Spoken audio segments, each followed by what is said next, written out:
Hi there, this is John Wilkinson again from History Made Easier, with a presentation firmly focused on the Yalta Conference, though there will be another presentation focusing on the Potsdam Conference. Now, though I always have a fair bit more detail in my ebooks than I can possibly get into these presentations, I do think I'll be giving you all the major points, and I'll be directing things to potential exam questions too. So I think it's going to be useful for you. So let's look at some possible exam questions. You will want to be aware of the problems, that is, the issues facing the leaders, as well as what was problematic about the context in which they met. I deal with this in my mistrust presentation. You will want to know what it was they disagreed about, why it wasn't easy for them to overcome their differences, and how they actually moved further away from each other during the Yalta Conference. These last 2 points are covered in my personalities presentation. All that said, it's very important to keep in mind that the conference at Yalta was held before the war was over. Both Hitler and Japan were still to be defeated. So, winning the war was by far the most important issue, and the powers couldn't afford to fall out and give Hitler a chance of salvaging something. And so Stalin's promises had to be accepted in good faith. What then was agreed? With regard to Germany, only its unconditional surrender would be accepted, and there would be no separate peace with either America, Britain, or the Soviet Union. Germany would be governed jointly by 4 powers: America, Britain, France, and the Soviet Union. It would temporarily be divided into 4 zones, with each of the 4 powers responsible for its own zone. Berlin, which lay deep in the Soviet zone, would be similarly divided. Also, it was agreed that Germany would be demilitarized and denazified, with former Nazis removed from positions of power, and those responsible for war crimes would be hunted down and tried as war criminals. Finally, it was agreed that democracy would be restored in Germany, meaning free multi-party elections. But there were differences. The Soviet Union had now been invaded twice by Germany, and at great cost, and it wanted Germany punished and weakened, as it had been in the Treaty of Versailles, even though Stalin was fully aware that Germany had shown the capacity to recover very quickly. But America and Britain didn't want to repeat the mistake of the Treaty of Versailles. It was agreed that there would be reparations to the value of $20 billion, but they would be in kind, that is, with materials or other resources, or else with finished goods, and the Soviet Union would receive half. But Stalin had wanted more in the way of reparations, given the destruction the German invasion had inflicted on the Soviet Union. And in fact, it took everything it could, but that's in the future. On the whole, though, a better compromise on Germany had been reached than that imposed in Paris in 1919.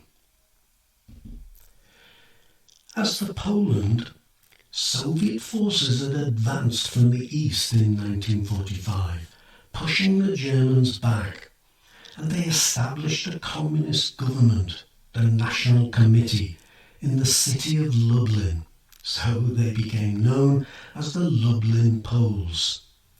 But the pre-war Polish government had spent the war exiled in London.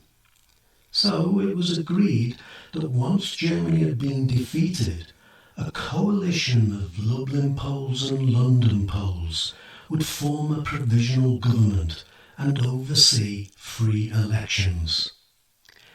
But it had been an uneasy agreement. And there was disagreement about the borders of Poland. Stalin wanted the Soviet Union's border with Poland to move westwards. Poland, he argued, could be compensated by moving its borders westwards too, into German territory. Both Roosevelt and Churchill weren't happy with Stalin's proposal, but the Soviet Union's Red Army was in control on the ground, and so there wasn't much that they could do. The leaders also agreed a declaration on liberated Europe, which said that following a short period of provisional governments consisting of all the main non-fascist parties, there would be free elections throughout liberated Europe.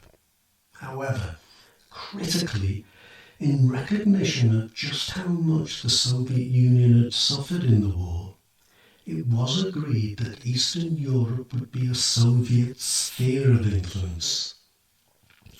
How this sphere of influence was to be interpreted, however, would become of fundamental importance and will be a repeated issue throughout the Cold War. And in return, Stalin accepted that the British would have control over Greece's future. Once Hitler was defeated, the Soviet Union also promised to help defeat Japan. In return, it would be given back the territory lost by Tsarist Russia in the Russo-Japanese War of 1904-1905. It was also accepted that Manchuria and Outer Mongolia would be within an Asian Soviet sphere of influence. Looking even further ahead, the leaders also agreed that a United Nations would be established to ensure future peace. At least some of its shape was also agreed, notably a Security Council with 5 permanent members, each of whom would have the power of veto over all decisions. America was serving notice that its policy of isolationism was at an end.